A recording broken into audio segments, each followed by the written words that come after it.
저도 말씀 전할 때 하늘 말씀 외에 전하지 않는 성령의 은혜가 있기를 간절히 바랍니다. 여러분, 제가 여러분에게 이렇게 연결해 드렸던 휴거와 관련된 영화 혹시 보셨어요? 성도님, 휴거의 상황들 보면 충격적인 상황들 때문에 보기를 또 주저하시는 성도님들 계셨는데, 휴거 영화들이 보통 다 그렇습니다만, 몇 가지의 어떤 모습들을 잘 그래도 담아내고 있습니다. 성경적으로 논란이 있는 부분들도 있지만, 갑작스럽게 봉중 휴거가 일어나는 상황에서 우리는 각자 일상을 경험하고 있을 겁니다. 그래서 일상 속에서 갑작스러운 휴거로 그 사람이 사라졌을 때 사회가 갑자기 대혼란되는 상황. 그러니까 보통 보면 자동차를 운전하고 있던 사람이 공중 휴거되는 바람에 자동차가 막 사고가 일어나고 이런 어떤 혼란의 상황들이 보여집니다. 그건 실제로 그럴 것인지 우리가 그때가 되어 봐야 알 수 있겠습니다만, 얼마나 긴박한지를 우리에게 전달하는 데는 충분하다고 생각합니다. 그러니까 지금 우리가 있는 이 땅의 현 상황을 우리는 모든 것으로 여기지만 그것보다 훨씬 더 큰 차원에서 그 시간적인 요소들을 건드려서 움직이니 우리는 상당한 낭패의 상황을 경험하게 된다는 겁니다. 그만큼 우리가 구원받는 상황이 긴박하게 일어나고 우리가 생각하는 것보다 순간적으로 A 아니면 B다 이렇게 결정된다는 걸 이야기하죠. 그리고 또 거기에서 모습들을 보면 감정이 배제된 채 우리가 이제 믿음이라는 것이 감정적인 요소하고 섞여서 막 이렇게 갈라지게 되는 경우가 있습니다. 막 감정적으로 막 충만하고 이러면 내가 믿음이 좋은 상태인 것처럼 착각할 수 있습니다. 혹은 또 교회를 좋은 교회, 그러니까 세상적으로 봤을 때 큰 교회, 성도가 많은 교회 이렇게 다닌다고 했을 때 그 다니는 것만으로 구원을 받는다거나 하는 것이 아니라는 것을 영화를 보면 알게 합니다. 그러니까 구원받는다는 것이지 온전한 믿음으로 받는 것이지, 우리가 복음을 받고 그 복음을 믿음으로 받는 것이지 내가 하고 있는 어떤 종교 행위 때문에 혹은 종교적인 이적 때문에 받는 것이 아니라는 것을 명확히 보여줍니다. 그 예로 이제 두 가지를 보통 드는데, 한 가족 안에 어떤 사람은 공중휴거가 일어나지만 어떤 사람은 일어나지 않는 모습을 보여줍니다. 물론 우리 인간적인 모습에 의해서 영화상에서 이 사람은 왜 휴거가 일어나지 않았는지를 알게 하는 사람도 있습니다. 그리고 또 대체로 휴거 영화에서 많이 나오는 요소 중에 하나가 목사님께서 구원받지 못하는 상황들이 많이 나옵니다. 구원받지 못하는 상황이 많이 나옵니다. 그러니까 감정적인 요소나 행위적인 요소가 아니라 오직 복음을 믿음으로만 구원받는다는 것을 보여줍니다. 그리고 또 휴거 영화의 특징은요, 권선징악적인 것이 아닙니다. 그래서 마지막까지 반전이 없어요. 무슨 말이냐면 구원받지 못하고 남아있는 사람들이 그렇잖아요. 가족 중에 엄마랑 어떤 함께 있었던 자녀는 공중휴거를 당하고 아빠랑 믿지 않았던 아이는 가지 못하는 상황 됩니다. 그런데 그것이 좀 좋은 게 좋다고 해서 아빠랑 아이가 구원받지 못했던 그 친구가 하늘로 올라가는 그런 반전이 없다라는 거예요. 그래서 여러분들이 구원이라는 것이 얼마나 긴박한 것인지, 그리고 구원이라는 것이 얼마나 선명하고 정확한 것인지를 분명히 깨달을 수가 있습니다. 성도님들이 지난주에 복음에 대한 설교를 하고 또 때로는 복음에 대한 설교를 로마서를 하다 보니까 또 설교가 또 길게 되기도 하고 그렇습니다. 그래서 뭘 당장 가서 좀 쉬셔야 될 것 같다. 제가 감기로도 고통을 겪었으니까. 그런데 그 간절한 마음이 쉬고자 하는 마음은 전혀 없는 상태에서 오히려 뭔가가 이 목회자로서 더 불안한 마음이 가중돼요. 그러니까 불안하다라는 것이 뭐냐면 우리 성도님들이 진짜로 복음을 받고 완전한 구원을 이루어서 주님과 함께 해야 되는데 라는 어떤 긴박성이나 답답함, 어떻게 말할 길 없는 그런 마음이 더하지 오히려 쉬고자 하는 마음이 없다는 것에 간절한 마음 때문에 막 난리를 치는 거예요. 그럴 수밖에 없습니다.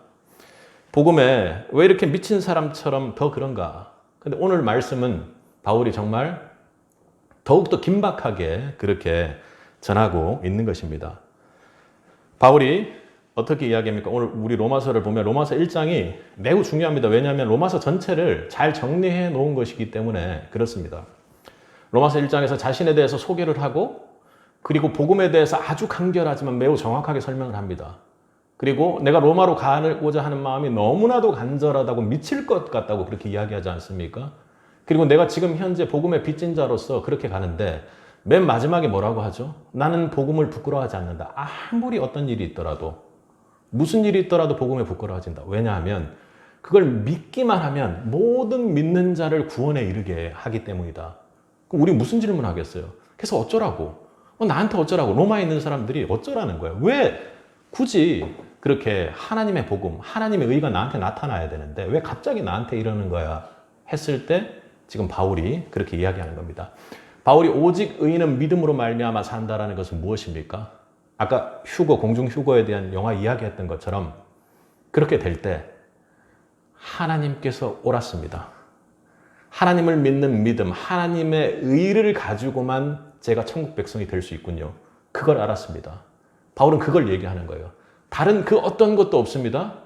오직 의인이 된다는 것은 믿음으로 말미암아 그렇게 구원받게 된다는 그 하나님의 말씀이 옳습니다. 맞습니다. 거기에 무릎 꿇습니다. 그렇게 하고 긴박하게 이야기하는 거예요. 왜 긴박하냐면요. 바울이 우리 모두가 하나님의 진노 아래 있기 때문이라고 이렇게 이야기를 합니다. 우리 18절을 한번 읽어보겠습니다. 함께 읽겠습니다. 하나님의 진노가 불의로 진리를 막는 사람들의 모든 경건하지 않음과 불의에 대하여 하늘로부터 나타나나니. 무슨 말씀인지 알겠죠? 지금 바울이 긴박하게 오직 의인은 믿음밖에 없습니다. 복음으로 하나님의 의가 반드시 나타나야 됩니다라고 이야기를 하는 거예요. 왜냐하면 지금 현재 상태가 우리 모두가 하나님의 진노 아래 있기 때문이다. 이렇게 이야기합니다. 불의로 진리를 막는 사람들에게 진노가 나타났다. 이렇게 이야기하죠. 그러니까 진노라는 게 여러분 어떻게 이해하세요? 진노 아세요? 진노했다, 경노했다 이런 얘기를 하지 않습니까? 근데 여기서 진노라는 것은 감정적으로 화가 났다라는 그 분노하고는 좀 다른 얘기입니다. 완전히 다른 얘기죠. 그러니까 요즘 그 또 사회적으로 이슈가 되는 게 사형제도를 집행해야 되는가 이제 이런 거에 대해서 상당히 좀 이슈가 돼서 논란이 됩니다. 여러분들은 어떻게 생각하세요? 근데 지금 진노의 상태라는 것이 그렇습니다. 하나님의 공의와는 완전히 분리되어 있는 상태. 그래서 하나님과 떨어져 있기 때문에 생기는 화의 상태라는 겁니다. 좀 예를 들어 좀 더 얘기해 보면 지금 사형이 선고되어 있는 상태입니다.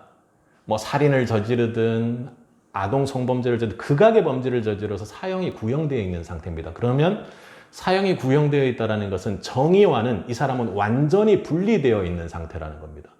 그러니까 법적으로 봤을 때 너무나도 큰 죄가 확정적으로 지어져서 형 집행만 하면 되는 것이지. 그러니까 그런 화를 낸 거예요. 사회적으로 봤을 때 이 사람을 완전히 정의로부터 분리되었기 때문에 죽어 마땅하다라는 걸 결정해 놓은 상태입니다. 거기에 분명히 어떤 화가 있는 거죠. 사회적으로 봤을 때 그 사람에 대한. 그렇게 해서 완전히 분리된 상태입니다. 그 상태가 하나님의 진노 상태라는. 그러니까 사형 집행을 하기 전에 형 집행을 기다리고 있는 상태의 모습이 우리라는 것을 바울이 지금 이야기하는 것입니다. 여러분은 어떻습니까? 이걸 조금 지금 바울의 심정은요. 이걸 정말로 긴박하게 실제로 여러분들이 깨달았으면 좋겠다. 이렇게 이야기를 하는 거거든요. 우리 시편을 한번 찾아보겠습니다. 시편 7장을 한번 찾아보겠습니다. 말씀이 맞는지 모르겠습니다.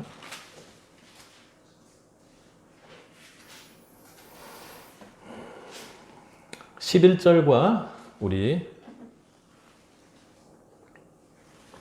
12절을 한번 읽어보겠습니다. 지금의 바울이 지금 우리가 어떤 상태인지를 설명하는 게 아니면 정말 죽는다니까 하고 이렇게 간절한 마음으로 우리의 상태를 지금 설명하는 거거든요. 그래서 그걸 좀 잘 설명한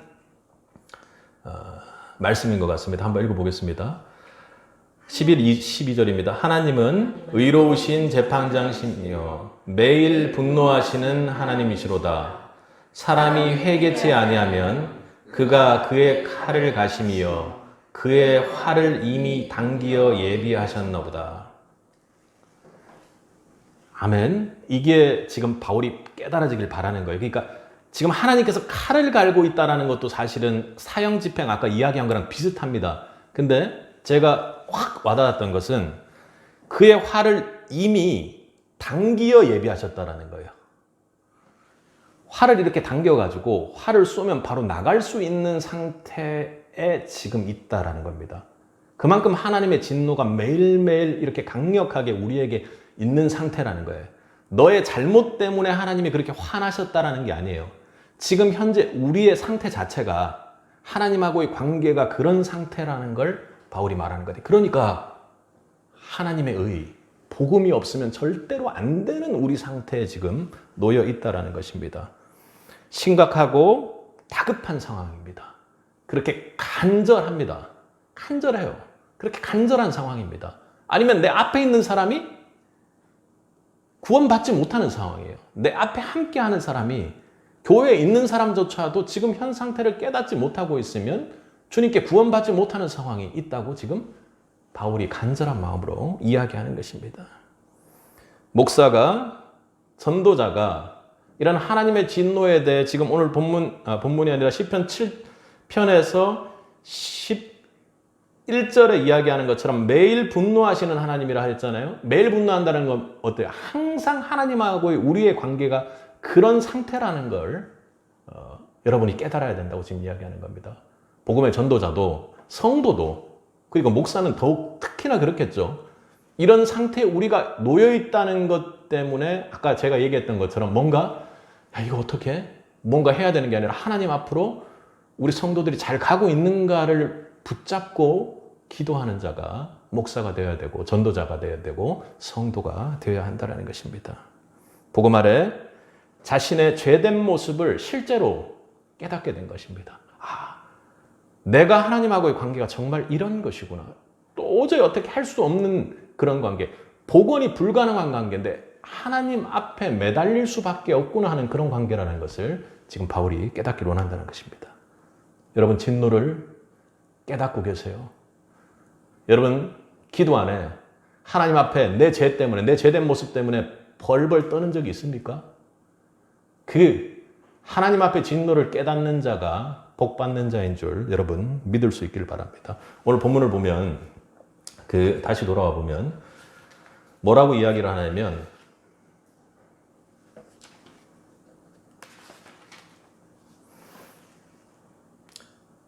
하나님의 진노가 18절의 마지막을 보면 하늘로부터 나타나니 이랬습니다. 진노라는 것이 그렇습니다. 진짜가 진 한글 한자 진으로 보면 그것이 참진 진짜다 이런 진이 아니라 하늘에서 우레가 내려오는 진입니다. 우레진. 그러니까 막 비 올 때 하늘에서 막 낙뢰가 떨어지고 막 그런 상황들 아시죠? 그러니까 자연을 통해서 야 저거 하나님이 뭐 화난 거 아닌가 우리가 이제 이렇게 느끼게 돼요. 그런 상태의 노라는 겁니다. 이건 우리의 상태가 어떤 상태에 있는지를 하늘에서 이미 나타났다고 이미 현재 지금 그런 상태라고 지금 바울이 긴박하게 이야기하고 있는 것입니다. 제가 지금 말씀드리는 것은 바울이 지금 어떤 심정으로 복음에 대해서 이야기하고 있는지를 여러분들이 깨달을 수 있어야 기도할 때 하나님께서 은혜 주실 줄 믿습니다. 그걸 보는 자, 그 진노를 보는 자, 그래서 말씀에 귀를 기울이는 자가 복 받는 자라고 이야기하는 것입니다. 예수님께서 제자들을 데리고 다니면서 비유로 말씀하실 때 어떻게 해요?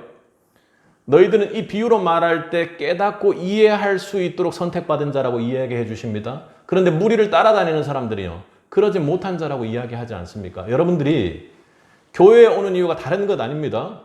내가 지금 하나님하고의 관계가 어떤지를 철저히 깨달을 수만 있으면 정말로 교회 다니는 목적이 정말로 완전히 성공한 거라고 여러분 보시면 됩니다. 그걸 들을 수 있는 자들이 되기를 원합니다. 신학자 칼빈은 하늘에 대해서 그렇게 이야기를 합니다. 하늘이라는 것이 아주 넓게 하늘로부터 나타나 있기 때문에 이걸 모를 사람이 아무도 없다는 겁니다. 바꾸어 말하면 하나님과 진노의 관계에 있지 않는 자가 단 한 사람도 없다고 오늘 18절에서 그렇게 이야기하는 것입니다. 한번 다시 읽어볼까요? 하나님의 진노가 불의로 진리를 막는 사람들의 모든 경건하지 않음과 불의에 대하여 하늘로부터 나타나느니, 말씀을 그대로 받는 바울이 긴박한 심정으로 얘기했던 그 심정으로 받는 은혜가 있기를 간절히 바랍니다. 하나님의 진노를 깨닫는 자가 복된 자입니다. 저는 세빛의 성도 모두가 그렇게 되기를 간절히 바라고 기도하는 목회자입니다.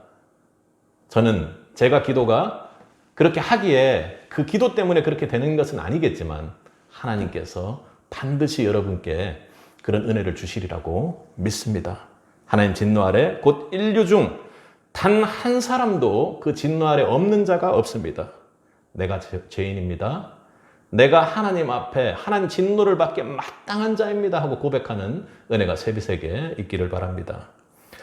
그런데 제가 이렇게 얘기하고 하나님을 사랑함으로 앉아있는 성도에게 그런 얘기를 듣고 있지만 대체 내가 뭘 잘못했단 말인가 이렇게 생각하는 사람들이 있다는 거예요. 그건 당연합니다. 인간의 죄성 때문에 그렇죠. 아니 우리가 하나님을 어떻게 하는가? 내가 아는 게 하나님 하는 거 아니야? 이렇게 이 정도 살면 되는 거 아니야? 그렇게 항변하는 사람들이 있습니다. 그리고 또 아니 내가 지금 뭔가 진노의 상태에 있다면 벌을 받거나 뭔가 느낄 수 있어야 되는데 그런 거 전혀 알 수 없다고 이야기를 하는 것이죠. 그건 왜 그래요? 진노의 상태에 있는데도 왜 그래요? 칼을 갈고 계시고 할시를 당기고만 계시기 때문이라는 걸 믿어야 하는 것입니다. 긴박한 상황 속에서 오래 참으시는 하나님의 사랑 때문에 우리가 징계받지 않고 벌받지 않고 하나님의 보호 아래 있다는 거 여러분 믿으셔야 됩니다. 그것이 기도의 은혜로 주어지기를 바랍니다. 오늘 지금 불의로 진리를 막는 사람들이다 이렇게 이야기를 하죠. 분명히 그 사람들은 하나님 모르는데 이렇게 이야기하지만 하나님이 반드시 하나님을 알 수 있는 지혜를 사람에게 주셨다는 것입니다. 왜요? 하나님의 형상대로 만든 것이 사람이기 때문에 그렇습니다. 불의하게 지금 진리를 막는다라고 하는 것은 내 안에서도 그래요. 내 안에서도. 분명히 하나님을 아는 지혜가 있음에도 불구하고 이거 아니야 하고 무시해버립니다. 덮어버립니다. 옆으로 빠져버립니다. 오늘 말씀이 선포됨에도 듣고 지금은 내가 이렇구나 진노 아래 있구나 이렇게 생각하지만 나가면 어떻게 해요? 진노 아래 있든지 말든지 이렇게 되는 게 인간이라는 것입니다. 그래서 사람들이 그렇게 얘기하는데 아니다 그렇지 않다 우리 안에 반드시 아는 것이 있다고 하는 게 19절입니다. 함께 읽겠습니다. 이는 하나님을 알만한 것이 그들 속에 보임이라 하나님께서 이를 그들에게 보이셨습니다. 여러분 사도행전에서 보면 원주민들이 나오는 것 기억하세요? 풍랑 만나가지고 섬에 이렇게 도착하잖아요. 도착해가지고 이렇게 사람을 고치려고 이렇게 바울이 그렇게 하는데 바울이 어떻게 돼요? 바울이 어떻게 되죠? 뱀에 물려서 독사에 물리잖아요. 그러니까 그때 거기 있는 원주민들이 그렇게 이야기를 해요. 완전 무인도와 같은 그런 작은 섬이라면 그 사람들이 약간 원주민 부족과도 같은 사람인데 그 사람들이 어떻게 이야기하냐면 이 사람이 살인을 저질렀으므로 공의로 죽게 만들었다 이렇게 얘기를 하거든요. 무슨 말인지 아시겠죠? 그 사람들이 원주민이지만 사람을 죽이는 게 죄가 아니라고 생각하는 그런 원주민들도 있겠지만 그 사람 마음속에서는 살인이라는 죄, 사람을 죽이는 죄를 저질렀기 때문에 하나님께서 독사를 통해서 이 사람을 벌하셨다 이렇게 이야기를 하잖아요. 적용을 잘못했지만 그 사람들 마음속에 어떻게 해요? 하나님을 생각하고 죄를 미워하고 하나님이 뭘 기뻐하는지를 자연스럽게 알게끔 하나님께서 해놓으셨다는 거예요. 여러분들 요즘 신문지상이나 이런 것들 보면 놀라잖아요. 그때 왜 놀래요? 내가 의로워서가 아니에요. 내 안에 하나님이 기뻐하는 것과 하나님이 진노하시는 것이 무엇인지를 알게끔 해준다는 거예요. 그게 하나님께서 우리를 만드신 이유이기도 하고요. 우리 안에 있는 이성과 우리 안에 있는 양심이 그렇게 만들어준다는 겁니다. 내가 잘나서 그런 게 아니라 하나님께서 하나님의 형상대로 우리를 만들어 주셨기에 그게 가능한 것입니다. 그리고 또 하나는요, 내 안에서는 그렇지만 또 바깥을 보면 그렇습니다. 우리 20절을 한번 읽어보겠습니다. 창세로부터 그의 보이지 아니하는 것들 곧 그의 영원하신 능력과 신성이 그가 만드신 만물에 분명 보여져 알려졌나니 그러므로 그들이 핑계하지 못할 것이라. 그러니까 창조된 세상만 봐도 너네들 핑계하면 안 돼, 이런 얘기 하는 겁니다. 바깥의 세상을 보면 입도 못 댈 걸 분명히 알잖아. 지금 돌아가는 해와 달과 그리고 이 세상이 돌아가는 공기와 숨쉬는 그 모든 것들을 보고 있는데 대체 그걸 보고 있으면서도 누군가 만들었다고 생각하고 하나님이 이렇게 만들었다고 고백하고 그렇게 하면서도 자기 분리할 때만 되면 하나님 없다 그래, 이런 얘기를 지금 바울이 하는 겁니다. 여러분, 요즘 그 만들어진 것 중에서 좀 신기한 것들 여러분 생각나는 거 있으세요? 저는 제일 신기한 게 그 자율주행차, 전기차, 여러분 안 신기하세요? 제 아는 친구가 그 자율주행하는 거를 들어보면 영업하는 그 일을 하는 친구예요. 그러니까 막 전국 각지로 돌아다닙니다. 전국 각지로 돌아다니는데 얼마나 졸려요, 운전할 때. 한 3-4시간씩 운전하는데 그 고속도로 같은데 그 영업하는 친구들이 움직일 때는 사실은 사람들이 많이 움직이는 때는 아니지 않습니까? 그럼 자율주행을 걸어놓고 그러니까 약간 졸듯이 이렇게 하면서 운전을 해도 차가 다가오거나 속도가 올라가거나 이러면은 이렇게 좀 핸들이 이렇게 틀리거나 이러면 바로바로 센서가 작동해가지고 자기가 알 수 있도록 해주고, 어쨌든 자율주행에서 아주 편하게 좀 쉬면서 운전을 할 수 있다라는 거예요. 우리 항상 긴장해서 운전하지 않습니까? 그게 신기해요. 누가 만들었어요? 자동으로 생길 수 있나요, 그게? 인간이 얼마나 그걸 만들기 위해서 인류가 얼마나 노력했습니까? 분명히 자동차를 디자인하고 만든 사람 분명히 있습니다. 인간이 만든 그 신기한 정도의 그것도 그런데 하늘을 보고 땅을 보고 이 땅이 돌아가는 거, 해와 달을 보고 우주를 보면 어떻게 생각될까요? 그게 당연한 거예요. 하나님이 만드셨구나. 하나님, 그러니까 신과 지금 오늘 20절에서 말하는 것처럼 영원하신 능력과 신성이 만드신 만물이라는 것을 깨달아야 정상이에요. 근데 우리의 죄성 때문에 그러지 못하는 거예요. 여러분, 케플러라고 아세요? 조금 더 확대해서 보면 우주로 가보면요, 태양을 중심으로 해서 행성들이 이렇게 돌아가지 않습니까? 그러니까 돌아가는데 그냥 원형으로 도는 것이 아니라 약간 이렇게 타원형으로 돕니다. 그러니까 타원형으로 도는데 이들이 속도가 돌아갈 때 항상 일정한 속도로 돌아가지 않아요. 어떻게 되냐면 이렇게 타원형으로 되어 있으니까 이렇게 좁은 쪽은 어떻습니까? 좁은 쪽은 이렇게 넓은 쪽은요, 천천히 돌아야 면적이 일정해요. 이쪽은요, 길게 떨어져 있으니까 짧게 돌아도 면적이 일정해요. 지금 무슨 말 하는 거냐면 다른 건 일정하게 안 해놓으셨는데요, 얘네들이 동일 시간대에 태양을 중심으로 움직이는 면적은 일정하게 만들어 놨다는 거예요. 케플러가 그런 예전에는 점성술 같은 게 있지 않았습니까? 그래서 어떤 행성이 어디에 있을 거라는 것을 예측하는 단계의 일들을 연구를 했던 거예요. 근데 그거 보고 나서 사람이 욕심이 나는 이런 걸 잘 안다 하고 점성술로 해가지고 돈을 좀 벌기도 했답니다. 그런데 케플러가 연구하면서 이거 대체 누가 한 거야? 이 넓은 우주에 태양과 어떤 행성이 움직이는 면적이 일치하게끔 이거 대체 누가 만든 거야 하고 막 미칠 것 같았답니다. 그 우주를 발견하고 나서 그 우주를 만드신 하나님을 본인이 품고 막 정말 미칠 것 같았다는 거예요. 우리 가끔씩 이렇게 보면 참 하나님 대단하다 이런 생각해요. 좀 저는 이제 감상적으로 보면 그런 거, 가을 됐을 때 낙엽이 지는 거 있잖아요.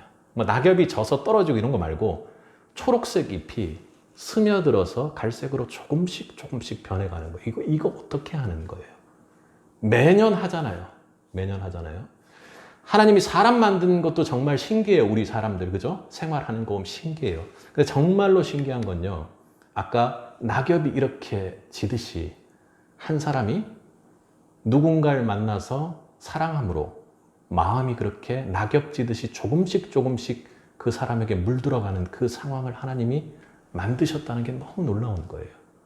우리는 이제 그걸 과학으로 연구하려고 해서 그 누가 만들겠어요? 다 사랑하잖아요. 누군가를 만나서 결혼하잖아요. 어떤 이성을 보고 사랑하는 마음을 만들잖아요. 내 마음이 저 마음으로 가서 젖어들게 만들지. 그거 누가 만들어요? 그거 절대로 못 만듭니다. 전기차는 누군가 만들었다고 생각해요. 근데 이 더 어려운 걸 누군가 만들지 않았다고 생각하는 건 참으로 놀라운 논리예요. 근데 세상 사람들이 그렇게 산다는 겁니다. 지금 바울이 이야기하는 건 정말이라니까 진노가 정말 나타났어. 나 하나님 모르는데? 근데 언제 하나님의 진리를 내가 알 수가 있어요? 아니야, 네 마음속에. 그리고 세상 돌아가는 거 봐봐. 천지를 만든 거 봐봐. 절대로 핑계하지 못해. 저는 왜 구원 안 해주세요? 이렇게 기도하고 간구할 수는 있지만 내가 하나님이라는 진리를 모른다고는 아예 이방인조차도 얘기할 수 없다는 걸 지금 이야기하는 것입니다. 그러니 모든 사람이 진노 아래 있다고 이야기하는 것입니다. 몰라서 그러는 거 아닙니다. 죄에 대한 심판이 임박해서 사형집행하는 상태에 있다는 것 받아들이지 못할지 모르지만 네 마음속에 그리고 하나님께서 이 천지를 통해 보여주시는 것으로 너는 죄의 심판의 위치에 있다는 걸 제발 좀 깨달아라 하고 지금 이야기하는 것입니다. 우리 이 시대 교회의 문제점이 무엇입니까? 이런 것들을 더욱 모르게 만들어요. 하나님의 축복이 있다. 중요하죠. 하나님 복 받는 거 중요합니다. 근데 가장 중요한 복이 뭐예요? 딴 곳에서도 복 받을 수 있습니다. 어떤 좋은 회사에 가서 그 회사의 복지를 누릴 수도 있고요. 이 땅에서 복 딴 데서도 분명히 받을 수 있습니다. 좋은 사람을 만나서도 받을 수 있고. 그런데 교회가 어떤 곳입니까? 지금 우리가 현재 어떤 상태에 있어서 어떤 복을 사모하고 받아야 되는지를 가르쳐야 되는 곳입니다. 그런데 하나님 믿으면 장사가 잘 된다니요. 그럴 수 있죠. 그렇습니다. 그런데 제일 중요한 것은요. 이 교회가 선포해야 되는 것은요. 우리가 지금 진노 아래 있다. 그러니 제발 좀 복음 좀 믿어라 하고 선포하는 것입니다. 그게 중요해요. 복음 외에는 방법이 없다고 이야기하는 것. 그걸 깨닫게 하는 것이 이 땅에서 교회가 해야 되는 일이라는 것입니다. 이런 것을 먼저 말하지 않는 것이죠. 심각합니다. 그러다 보니 축복만 강조하다 보니 은혜만 강조하다 보니 이단들이 판을 치는 것이죠. 구원파와 같은 이단들도 마찬가지고 그리고 또 교회 중에서도 어떤 징표나 무언가를 가지고 있으면 좀 좋아지는 것처럼 그렇게 하기도 합니다. 사람들도 문제죠. 성도들도 문제입니다. 내가 지금 여기에 왜 왔는지를 모르게 해요. 그게 지금 말세의 상태라는 겁니다. 그게 우리가 하나님 앞에 진노의 상태에 있다는 것을 알아야 된다는 것입니다. 여러분, 성관계를 통해서 내가 가지고 있던 죄가 씻기다니요. 오늘 성경 말씀에 이후에도 나오겠지만 성적인 문제는 어떻게 해요? 우리의 몸을 더럽히는 것이고 성전되는 우리의 몸을 더럽히는 것이기 때문에 바울이 고린도전서에도 피하라 이렇게 이야기하지 않습니까? 있을 수가 없는 일이죠. 근데 어떻게 사람들이 내가 지금 하나님의 진노 아래 있다고 생각하지 않기 때문에 그런 일들을 마구 저지르면 되면 나는 그냥 복을 받으면 되는구나. 내가 뭔가를 좀 좋은 걸 받으면 잘 살면 괜찮은 거구나. 이렇게 착각하게 한다는 것입니다. 성도님들도 마찬가지입니다. 내가 하나님 아래 진노 아래 있기 때문에 복음 외에는 다른 것을 구할 것이 없구나 하는 그 믿음이 여러분에게 주어지기를 간절히 바라는 것입니다. 오늘 이후의 본문에는 그렇게 이야기를 합니다. 불의로 진리를 막는 자의 모습들이 어떻게 되는지를 이야기를 해요. 그래서 구체적으로 정말 우리가 죄에 대한 MRI를 보듯이 실제로 어떤 모습이 나타나는지를 보고 우리의 모습이 정말로 이런 모습이구나 하는 걸 깨달을 수 있는 은혜가 있길 바랍니다. 21절을 함께 읽겠습니다. 하나님을 알되 하나님을 영화롭게 하며 감사하지도 아니하고 오히려 그 생각이 허망하여지며 미련한 마음이 어두워졌나니.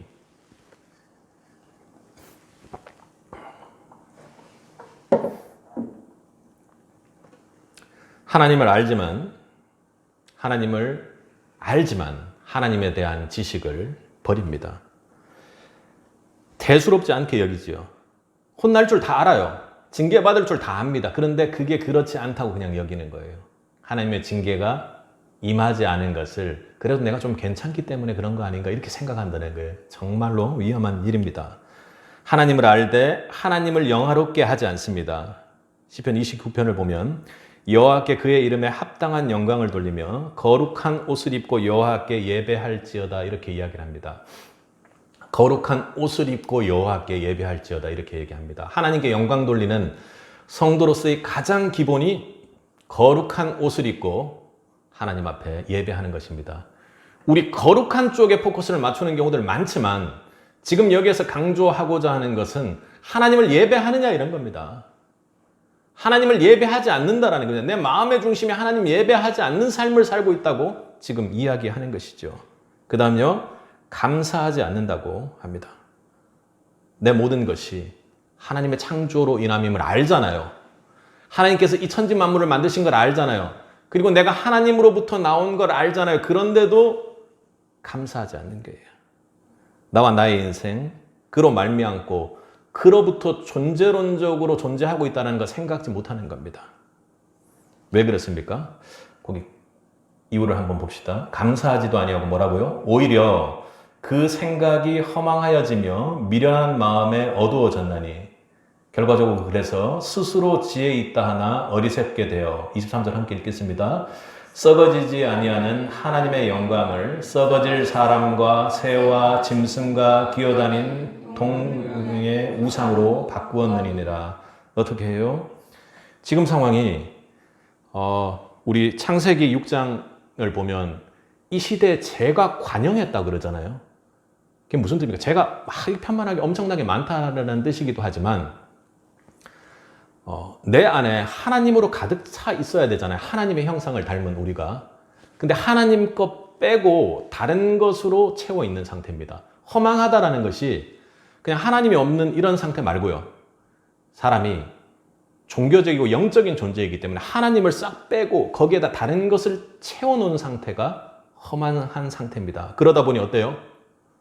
윤리도 도덕도 세상의 것들로 가득 지금 채우는 겁니다. 그러니 감사하지 않고 미련하는 마음에 어두워져서 세상 것이 더 지혜롭게 보이는 거예요. 그래서 이후에는 스스로 지혜 있다 하나 하나님의 진노 아래에 있다는 것조차도 깨닫지 못하는 어리석은 사람이 되고, 그리고 그 진노가 이야기를 들으니 무서워서 금으로 금송아지를 만드는 것처럼 그것과 관련 없는 우상된 것으로 가득 채우는 상태에 있다는 것입니다. 여러분은 어떠세요? 하나님을 아세요. 그리고 하나님을 아는 지식 때문에 감동하고 하나님 창조하셨다고 고백해요.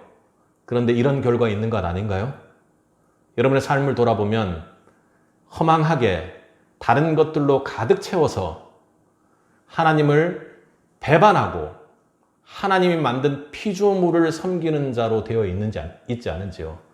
그 상태에 있다는 걸 깨달을 때 여러분에게 복이 있다고 바울이 지금 이야기하는 것입니다. 우리의 분명한 죄는요, 하나님을 알되 그분을 배반하는 것입니다. 우리는 그런 죄인입니다. 하나님이 오늘 본문에서 만물을 통해 계시하고 계십니다. 그런데도 우리는 하나님 앞으로 가기를 꺼려해요. 하나님을 아는 지식은 강력하지만 하나님을 아는 지식보다 내 교만이 세상 것으로 채워서 그걸 허망하게 만드는 열망이 훨씬 더 강한 죄인임을 여러분 깨달을 수 있길 바랍니다.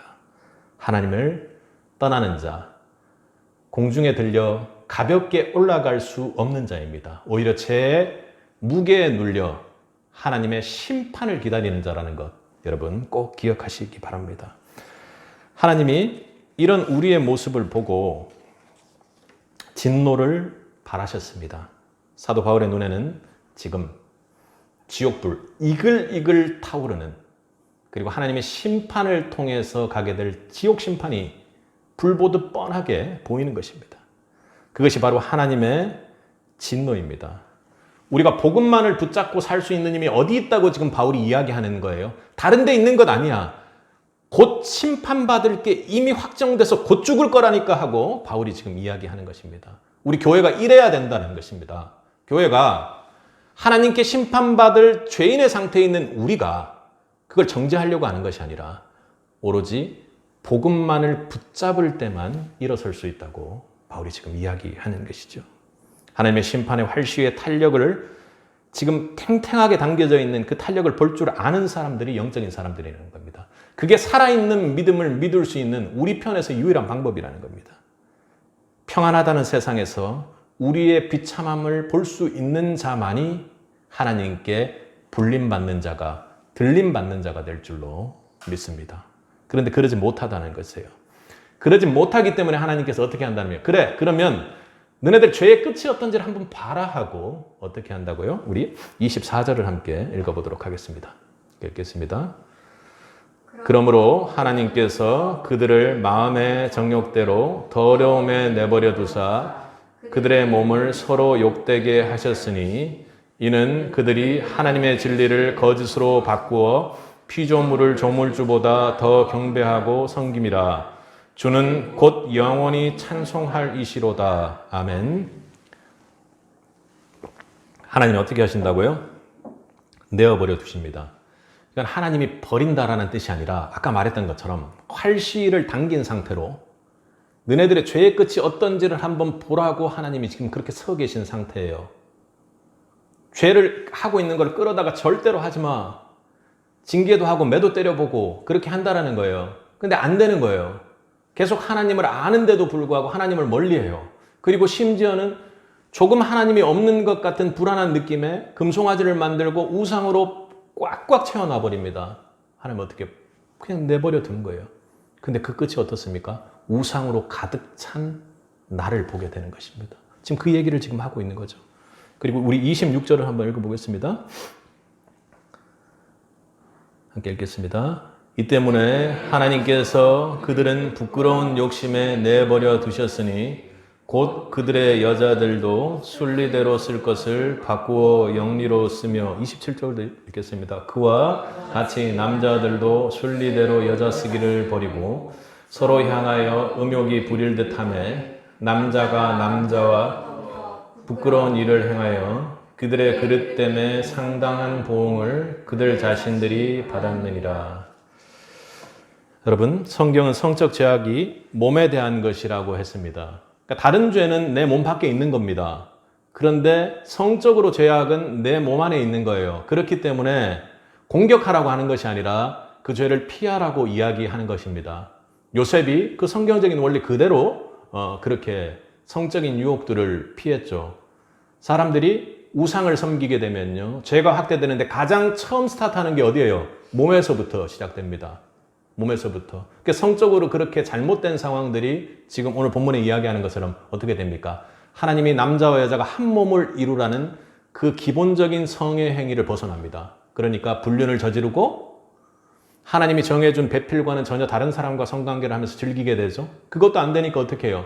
지금 얘기하는 것처럼 여자가 여자를, 또 남자가 남자를, 하나님의 창조의 원리를 완전히 기본적으로 거역한 상태에서 성적인 관계를 하게 됩니다. 그런데 오늘 여기에서 중요한 것은 분명한 것은 성적인 문제 그리고 동성애적인 문제가 성경에 하나님이 매우 거부하시고 진노하시는 죄의 결과로 나타나는 죄 덩어리라는 걸 여러분 기억하셔야 됩니다. 그러니까 이건 무슨 어떤 지금의 시대나 시류에 따라서 그 일을 뭐 하는 사람을 정죄하고 말고 이런 문제는요, 그 이후의 문제고요. 동성애에 대한 부분이 죄가 뭉치고 뭉쳐져서 더 이상 죄의 끝자락에 가 있는 죄라는 걸 여러분 기억하셔야 됩니다. 그래서 우리의 아이들, 다음 세대들이 걱정돼요. 지금 우리 시대 정도만 돼도 그나마 선방하고 맞고 있는 겁니다. 다음 시대 대체 어떻게 될까 봅니다. 요즘 돌아가는 세상을 보면 동성애는 아무 일도 아닌 것처럼 그렇게 바뀌어 갑니다. 그래서 동성애에 대해서 여러 가지 많은 사랑 중에 하나라고 생각하는데 하나님 그런 사랑을 주시지 않았어요. 지금 보면 그들을 부끄러운 욕심, 잘못된 애정, 거기에다가 내어버려 둔 겁니다. 그러니까 하나님이 그렇게 만든 게 아니라 그 죄를 계속 저지르다 보니까 그렇게 되어버렸다는 거예요. 동성애는요, 성경에서 죄라고 하는 겁니다. 애매하게 하시면 안 돼요. 우리의 자녀들한테도 그렇고, 여러분들이 복음을 전하는 상황에서 누구와 싸우라는 것이 아니라 내가 가지고 있는 것이, 이건 분명한 죄라는 것이 명확하게 여러분들이 가지고 있어야 되고, 그게 다음 세대에 전해져야 됩니다. 그래야 여러분들의 다음 세대에 있는 아이들이 복음을 전하는 과정에서 힘이 되고 그것들을 세워나갈 수 있다는 것이죠. 또 하나는요, 동성애가 일어나는 것, 그때 하나님은 반드시 강력한 징계로 멸망과도 같은 심판을 하셨다는 겁니다. 동성애라는 건 시대마다 다 있어요. 근데 그런 시대의 흐름들이 있고 원래 있었지만 그것이 창궐해서 일어나서 죄가 간영해서 덮이는 순간 하나님께서 소돔 고모라를 심판하셨던 것처럼 그때 심판할 때 나타나는 징후가 이렇다는 것입니다. 그렇기 때문에 바울이 지금 이야기하는 것이 오늘날 이 시대에도 정확히 다시금 적용되는 상황입니다. 야, 하나님의 마지막 때 심판이 임박했구나. 활시가 당겨지는 게 곧 다가오는구나 하고 이야기하는 것입니다. 그러니까 지금 그렇기 때문에 뭘 해라 이런 것이 아니라 지금 상황이 이러니 복음에 의지하라는 것입니다. 바울이 그렇게 이야기하는 것이죠. 그리고 우리 마지막 28절입니다. 내버려 두면 이렇게 된다는 겁니다. 끝이. 함께 읽겠습니다. 28절. 또한 그들이 마음에 하나님 두기를 싫어하며 하나님께서 그들을 그 상실한 마음대로 내버려 두사 합당하지 못한 일을 하게 하셨으니, 마음에 하나님 두기를 싫어해요. 이게 무슨 말이냐면 실용적으로 이 시대에 무슨 필요가 있냐라는 겁니다. 하나님이 대체 무슨 필요가 있는데 그게 모른다라는 거예요. 동성애법에 대해서 엄청나게 반대를 하잖아요. 그리고 동성애법이 통과되고 나서 차별금지법이 통과되고 나면 여기 그 교회에서 동성애에 대해서 이야기도 못할 거고, 동성애자 부부가 되는 것도 막 이럴 거고, 막 이제 이런 어떤 나중의 상황들을 이야기를 하잖아요. 그러면 반대편에서 어떻게, 에이, 그게 말이 되나? 에이, 설마 그럴 일이가 있네. 이렇게 생각한다는 거예요. 하나님이 진정으로 복음으로 중심을 잡고 하나님의 공의로 하나님을 경배하는 것으로 사람들이 살아간다는 것에 대해서 깨닫지 못해요. 하나님을 알지만 실용적으로 지금 당장 무슨 소용이 있냐라는 겁니다. 그런데 그들에게도 다음 세대가 만약에 그렇게 산다면 어떻게 했느냐고 하면 우리나라는 아직까지도 그렇게 그걸 붙잡을 수 있는 힘이 있는 거예요. 여러분들이 기도하셔야 되겠죠. 하나님이 대체 무슨 소용이 있어? 다른 우상들이 중요하지. 돈이 중요하지. 나한테 지금 당장 뭔가 필요를 주는 게 중요하지. 사역자들도 마찬가지입니다. 나한테 지금 당장 먹고 사는 게 중요하지. 내가 지금 전도하러 간다고, 내가 지금 선교하러 간다고, 내가 앞에서 복음을 선포한다고, 이게 대체 지금 무슨 소용인데 이런 얘기를 하고 있는 것입니다. 시대가 그렇게 된다는 거예요. 근데 어떻게 되는 겁니까? 지금 아래를 보면 죄가 폭발적으로 번식한다는 겁니다. 오늘 한번 읽으면서 하나하나를 잘 보세요. 성경으로 죄를 보게 하는 또 구간입니다. 어떤지를 한번 여러분들이 보십시오. 불의와 추악, 그리고 탐욕, 악이 이랍니다. 여러 가지들이 있는데 불의, 추악, 탐욕, 악의는요, 자기에 대한 취급을 잘못하는 범죄입니다. 뭐 예를 들면 그렇습니다. 추악하다는 건 뭡니까? 지금 마지막에 내버려뒀을 때 이런 상태가 된다는 거잖아요. 추악하다는 거. 여러분들 얼굴 같은 거 보면 왜 이렇게 저 사람 추악하게 생겼어 이렇게 하죠. 왜 그래요? 살아온 세월이 그렇기 때문에 얼굴에 나타난다는 얘기 아닙니까? 추악이라는 것은요, 최악의 악을 계속적으로 행한 마지막 결과의 상태를 추악이라고 하는 겁니다. 악함이 그냥 결과로 나타나서 삶에 그냥 붙어버린 거예요. 그런 상태가 된다는 겁니다. 그리고요, 시기, 살인, 분쟁, 사기, 악독이 가득한 자요. 어떤 사람입니까? 다른 사람하고의 관계에 있어가지고 내 욕심을 견디지 못하고 다른 사람들을 해해버리는 겁니다. 시기가 아주 크죠. 다른 사람 잘 되는 걸 못 봐요. 근데 그 정도가 아니라 지금 현재 상태는 뭐라고 얘기하는 거냐면, 이 시기는 다른 사람이 잘 되는 것을 내가 해해요. 뭔가 잘 와가지고 하잖아요. 그냥 가서 죽여버리는 거예요. 그런 상태를 이야기를 하는 것입니다. 여러분, 시기는 어떻게 해결해요? 절대 해결 못합니다. 잘 해결 못해요. 이후에 나중에 말씀으로 한번 말씀드리겠지만, 누군가를 시기하는 마음이 있다면 그 사람을 스승으로 삼으려고 해서 이길 수 있는 은혜가 있어야 됩니다. 그리고 살인이라는 것은 왜 문제가 되죠? 하나님이 만들어 놓은 형상을 범하는 것이기 때문에 심각한 문제입니다. 그런데 그런 일들이 허다하게 일어난다는 겁니다. 허다하게 일어난다는 겁니다. 그리고 또 많은 것들이 있는데요.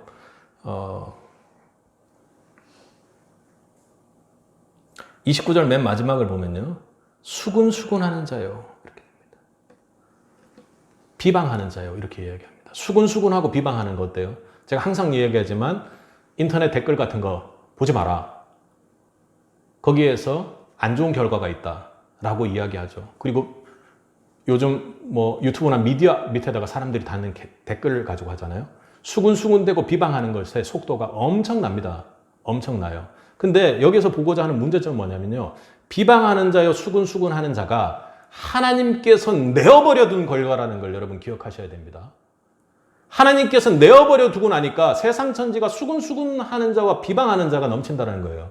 내가 만약에 그런 자라면 우리가 저번에 말씀에도 나눴던 것처럼 천국길 잘 가다 마지막에 실족할 수 있다니까요. 성도라도. 마지막에 잘못될 수 있다는 거예요. 구원을 이루어는 가는 과정에서 완전히 잘못된 길로 빠질 수 있다는 거 여러분 기억하셔야 돼요. 몇 가지 많이 볼 수 있는데 또 이후에 보면 하나님을 미워한다는 거예요. 하나님으로부터 거리 두는 게 아니라요. 하나님을 적극적으로 미워하는 상태가 되어버린다는 겁니다. 지금 이 시대가 그렇지 않습니까? 그리고요, 또 여러분이 잘 아는 것처럼 아는데 우매한 거예요. 우매한 거. 우매한 게 뭡니까, 여러분? 좀 멍청하고 모자르고 이런 거잖아요. 근데 여기서 말하는 우매하다라는 것은요. 복음 전도자, 복음의 빚진 자라고 이야기했잖아요. 그것과는 완전히 반대편에 있는 사람이에요. 복음의 빚진 자가 여기 있다면 우매하는 자는 이 끝단에 있는 거예요. 복음 때문에 내 복음이 되어서 내가 복음의 빚진 자라고 하는 것이 그 고백이라면 이 우매하는 자는요. 복음이 있는 것을 알면서도요. 이게 내 복음인지 모르는 거예요. 무슨 말씀인지 알겠어요? 다 알아요. 교회 다니고 있으면서도 불구하고 우매한 자들이 얼마나 많습니까? 내 복음이 안 된 자들이 많다라는 거예요. 그게 결국에는 마지막에 이 길로 하나님께서 내버려 두면 가는 곳이라는 것입니다. 무자비는요? 무자비가 뭐죠, 여러분? 자비가 없는 거예요. 간단하게 생각할 일이 아닌데 내 마음 상태를 보세요. 내가 죄를 저질러서 다른 사람을 해했습니다. 그럼 어떻게 해요? 내가 죄를 저질러서 다른 사람을 해했어요. 정상적인 사람은 미안하고 죄송하고 그 해를 복구하기 위해서 노력할 건데요. 그렇게 안 하고 더 죽어 이렇게 해버리는 겁니다. 내 앞에서 피를 철철 흘리고 있는데도요. 더 강하게 짓눌러 지금 폭력 사건들이 엄청 일어나지 않습니까? 그 죄의 결과들이 그렇게 나타나는 겁니다. 살인을 해서 열받아가지고 사람을 죽여요. 근데 그렇게 안 해요. 갈기갈기 찢어가지고 분해해가지고 버리는 거예요. 세상 마지막에 그렇습니다. 성적으로도 그렇고 죄가 심각하게 관영한 모습들이 지금 현재 우리에게 일어나는 것 아닙니까? 바울이 왜 이런 얘기를 해요? 32절을 한번 읽어보도록 하겠습니다. 함께 읽겠습니다. 그들이 이 같은 일을 하나님께서 정하심을 알고도 자기들만 할 뿐 아니라 또한 그런 일을 행하는 자들을 옳다 하느니라. 그들은 죄로 인해서 진노 아래 있다라는 것을 분명히 깨달을 수 있는 상황임에도 불구하고 죄짓기를 즐겨해요. 다른 사람들한테 권합니다. 그런 사람들 어떻게 된다고 지금 이야기하는 거예요? 사형을 당한다고 이야기하는 거예요. 반드시 심판이 있다. 반드시 심판이 있다. 그리고 지금 바울이 얘기하는 것은 긴박하게 활시가 당겨지는 것처럼 그 심판에 임박해 있는 것 알아야 한다고 지금 로마서를 이어가는 것입니다. 정말로 희망 없는 하나님의 진노 아래 있다는 것이 말씀을 통해 증명되는 것입니다. 그래서 결론적으로 바울이 이야기하자는 것. 그러므로 오직 의인은 믿음으로 말미암아 살아야 되는 것이다. 복음을 믿는 믿음으로 말미암아 살아야 되는 것이다. 왜요? 이 죄인과도 같은 그 하나님의 진노 아래에 있는 이 관계에 있는 우리에게도 복음만이 희망이기 때문이다. 이렇게 얘기하는 겁니다. 여러분, 조정민 목사님 잘 아시죠? 또 그 스타일을 좋아해서 이렇게 말씀 이렇게 가끔씩 듣는 분도 있고 또 아닌 분도 있는 걸로 아는데 말씀 준비하다 그런 생각이 났어요. 지금 바울이 강조하려고 하는 것들을 마무리하면서 말씀으로 마감을 하려고 합니다. 조정민 목사님이 원래 이제 크리스찬 부인하고 결혼을 했다가 젊었을 때는 이제 교회 나가지 말라면 안 나가더니 결혼해가지고 막 이제 혼자 집에 놔두고 그러니까 사모님께서 교회 계속 나가셨겠죠. 계속 교회를 나가고 있다가 얼마나 기도하셨겠습니까? 이렇게 뒤가 좀 약간 썰렁할 때가 있어요. 조정민 목사님도 그러셨는지 대체 뭐야 이러고 하고는 교회를 갔는데 뭔가 이상한 일이 있는 거 아니야 하고 그냥 아내를 몰래 새벽에 쫓아갔다는 거 아닙니까? 근데 갔는데 교회 들어가니까 막 난장판이라는 거예요. 한 사람은 여기 뭐 와가지고 막 난리를 치면서 기도하고 있고 한 사람은 여기서 막 다다다다다다다다다 하고 방언을 하고 있고 막 그래서 처음 보고 나서 야 드디어 이 여자가 결국은 내가 이렇게 밖에서 돌고 이렇게 하니까 이단에 빠졌나 보다 이제 이렇게 된 거예요. 그래서 그 다음번 올 때 본인이 그 당시에 하여튼 MBC 앵커였나 하여튼 뭐 그럴 겁니다. 그 상황인데 취재를 해야겠다고 해서 취재해서 여기 이단을 완전히 뒤집어 놔야 되겠다 하고 그러고는 아내를 뒤따라가지고 또 간 거예요.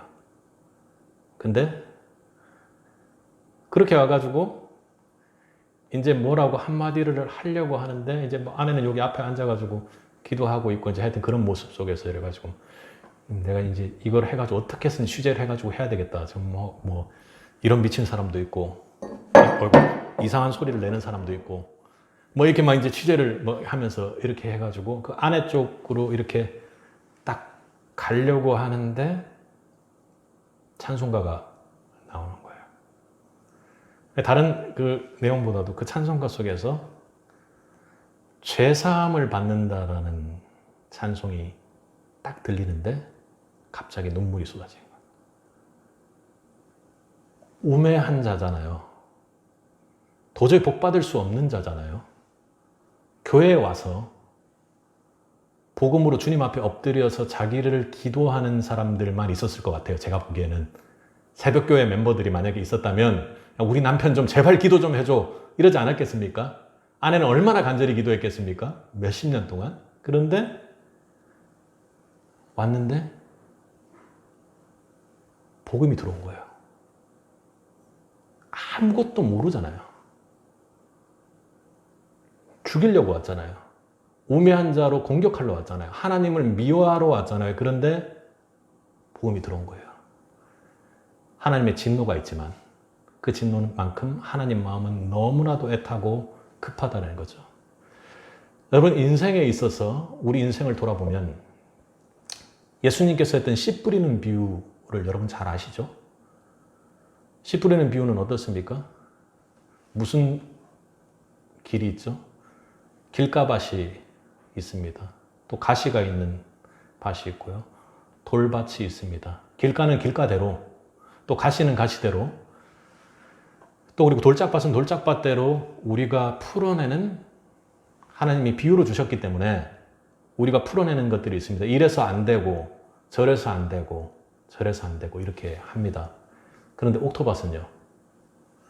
복음이 쏟아지면 몇십 배의 열매를 맺는다고 그렇게 하죠. 그럼 우리 어떻게 해요? 옥토밭이 되어야 되겠다고 얼마나 열심히 기도하고 말씀 받습니까? 근데 주님께서 그러셨을까요? 그러지 않는다라는 거예요. 이 진노의 상태를 놓고도 보고 있는 주님. 제발 좀 이 주님을 믿어라. 바울이 지금 이야기하는 겁니다. 여러분 밭의 종류는 엄청나게 많습니다. 여기에서 여러분들 중에서 옥토밭 상태로 주님 만나러 오신 분 있으세요? 없어요? 극강의 상태, 가시, 길가, 돌 모든 것이 한 번에 멈춰져서 정말로 콘크리트도 같이 딱딱한 돌과 그리고 그 위에 가시덤불과 그리고 완전 길가에 방치되어 있는 그런 상태로 온 것 아닙니까? 그런데 주님께서요. 복음의 씨를 뿌렸기에 우리가 이렇게 성도로 사는 것입니다. 우리 이렇게 죄인이고 진노한 상태를 겪으면 겪을수록 복음 외에는 방법이 없다는 것을 깨달을 수 있는 은혜가 있기를 바라는 것이에요. 주님께서 그 네 가지 밭의 비유에서 우리에게 너네 옥토밭 되라 이런 말씀으로 한 게 아니에요.